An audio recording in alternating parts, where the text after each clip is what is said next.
Hi guys! This video was born out of me being a new dice maker who couldn't and still can't afford a pressure pot, and I need to figure out how to reduce the bubbles in my handmade dice without the use of those tools. So this video is really quickly going to take you through some of the tips and tricks that I have found work well for me. They may work with varying degrees, but depending on the environment you're working in and the resin you're working with. So I'm just going to show you what it is that works for me, and I hope there are other new makers out there who can pick up some useful tips and tricks and get their businesses kick-started and up off the ground. Alright, first and foremost, when working with resin, we are going to make sure that we have our proper protective equipment. You'll see I'm not wearing full gloves in this video. It's hard to get gloves right now because of the COVID-19 pandemic, so I made do with these nitrile finger cots. Alright, as far as resins go, I've tried 6 or 7 at this point, and the one I've really landed on is this Rockstar Resins 4-star 1-to-1 formula. I really like it for a number of reasons. First and foremost, it's fantastic at releasing bubbles. Second, it is measured by weight, which I really prefer as I find I have less wastage. And it really gives high quality feeling results. So the second thing is a silicone stir stick. And I say silicone over the traditional wooden sticks because those wooden sticks actually are full of air and that can release into your resin. Alright, let's talk about this. This is my secret weapon. This is TRex Inc.'s Clear Blender, and it is alcohol and a couple other mixatives. And what I do, and I'll show you, is I use this to release some of the surface tension and pop bubbles that I can't get to by use of heat or stirring or other methods that are more mechanical. So without further ado, let me actually show you what it is that I'm going to do. Oh yeah, this is my little mini heater here. In another life I did Jamberry nails, so it is meant for manicures, but it gives a nice constant low heat. If you don't have one of these available or something like it, you can also use a warm water bath. Not a hot water bath, a warm one, because the more heat you put into resin, the shorter your working time is.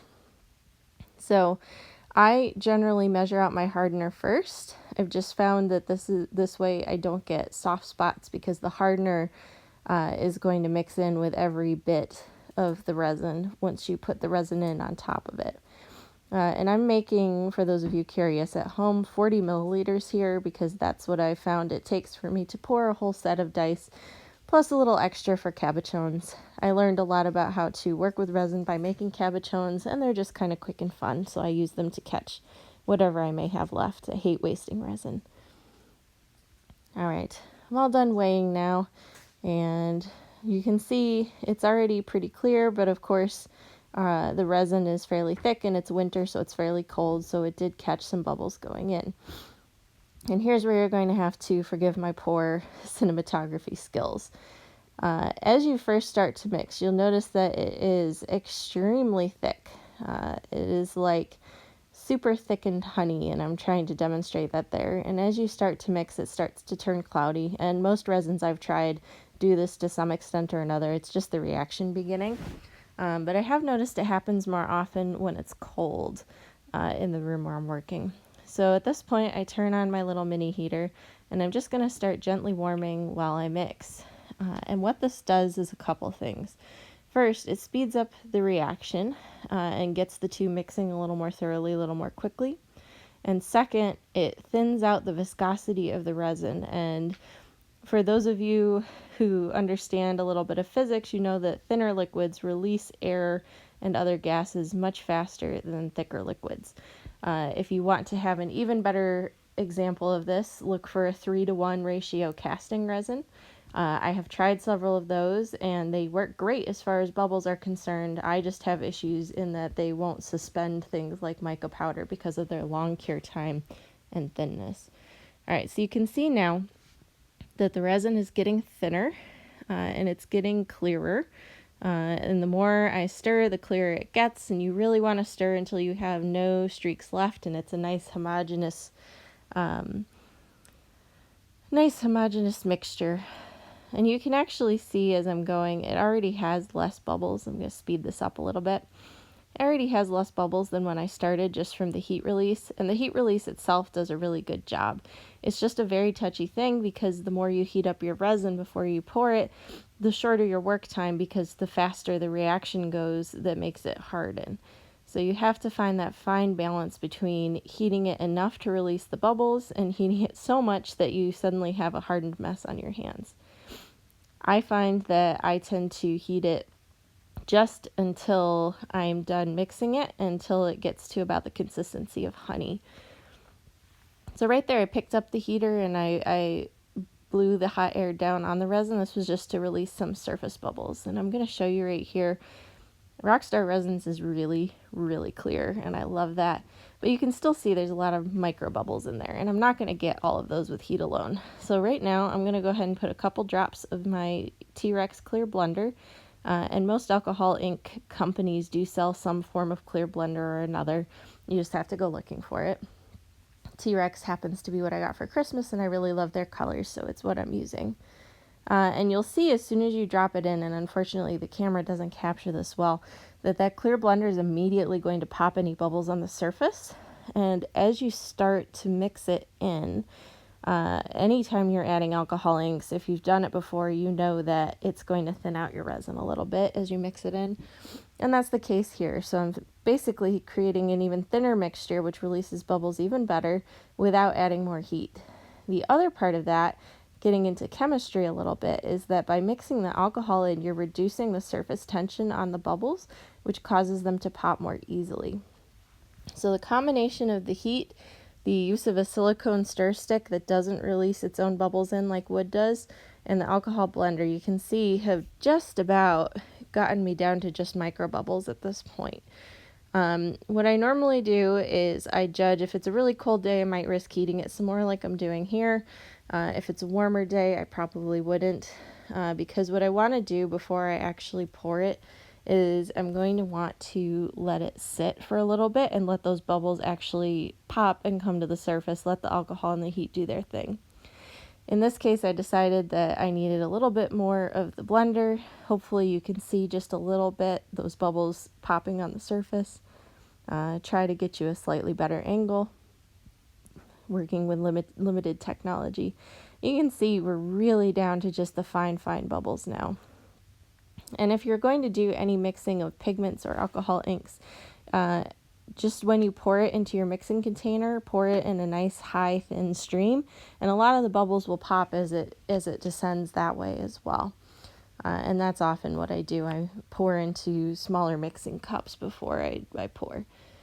So at this point, I set it off to the side. I start setting up my molds, planning out whatever it is I'm going to do that day, and give it a good 5-10 minutes worth of sitting time. This is going to be movie magic for you. I'm not going to make you sit here and watch bubbles pop in resin for a live action 10 minutes. All right, so at this point, I was ready to pour. I'm going to do a really simple dirty pour method. So you can see I poured the resin into a smaller mixing cup, and I mean, you can't see it very well, but there's almost no bubbles in here at this point. And as I put those drops of alcohol ink in, it's popping whatever else might be in there. So I'm just going to go ahead with my inks and my technique and just show you the pour. And then at the end of this video, I'm going to go ahead and show you some shots of some different dice that I've made using this technique, just to show off the kind of results that you can get, and to give you some hope to those of you out there who are dreaming of a pressure pot, but it's just not in the budget. So go ahead and enjoy this pour with me for just a minute.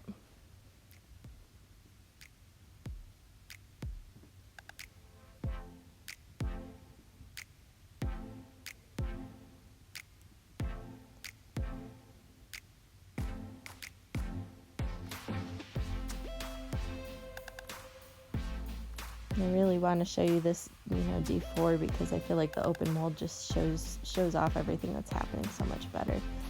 But this is not what you're here for, so I will speed it up.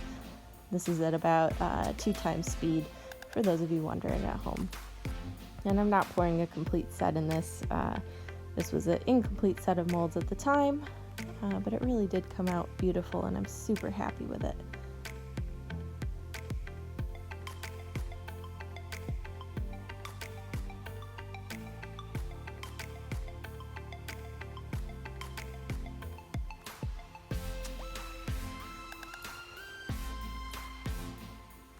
Realized that my camera wasn't facing the right way. Go ahead and fix that for you.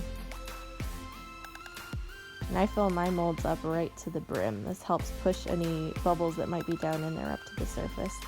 And just because all of us dice nerds like to see the final product, this is me demolding the next day, just to show you how clear and nice they are.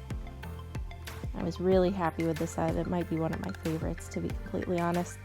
But I know every dice maker that I've talked to has a hard time deciding which of their dice is their favorite. Man, the swirls in those deeper scents.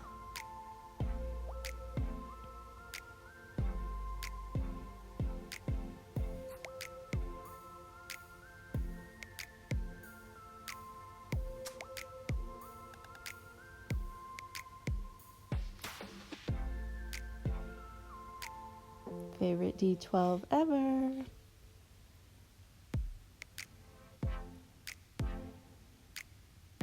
Okay, so this D20 does have some bubbles up on that front face where I dropped one drop of ink in at the very end. And that is not uncommon. You may get a few bubbles here and there. But I haven't had too many once I started using this technique that I couldn't sand away for the most part when I'm doing my hand polishing.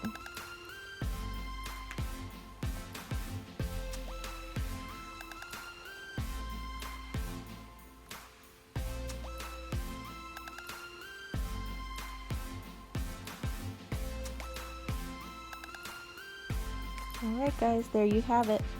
These are my tips and tricks from Pierce Family Resins about how to avoid or at least reduce the bubbles as far as you can in your pressure potless work.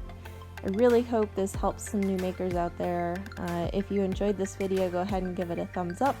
And if you're interested in trying Rockstar resins, I'm going to put a link below that will help save you a little bit of money on your order, as I have an affiliate link that I can share with you. They're outstanding at supporting their customers, and I think their product really speaks for itself in these shots. Thank you all for watching.